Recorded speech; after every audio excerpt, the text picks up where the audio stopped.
Most people think cel shading in Blender is just this. Shader to RGB, color ramp, done. And yes, that works, but it's also the most limited way to do it.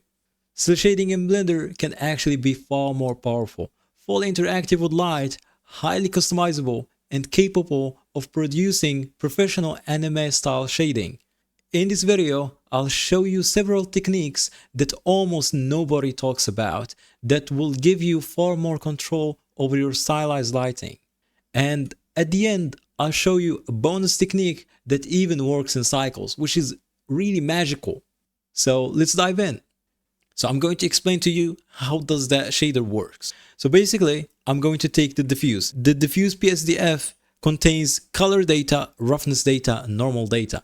For us in MPR or cel shading, we care only about color data. I need to separate the color data from all of these other kind of data, roughness and normal. So for doing that, I need to use the shader to RGB node. Just simply connect the shader to RGB to a separate color. I can take either the lightness, so basically you need the separate color and combine color to work with the same modes. So HSV with HSV, HSL with HSL. I need to control this light and make it sharp. So to do that, I'm going to use float curve with a stepped interpolation. Like I'm snapping from this value to this value without any in-betweens. So that's how we can create that sharp interpolation. So, and that will create this. Look at that, okay? It's super sharp. This is just the shadow of this one. Okay. If I just move it, you can see this is the shadow. We still have the interactivity with the shadow and also with colored light. Okay, so let's select this back. As you can see, we have color, we have light, and we have shadow.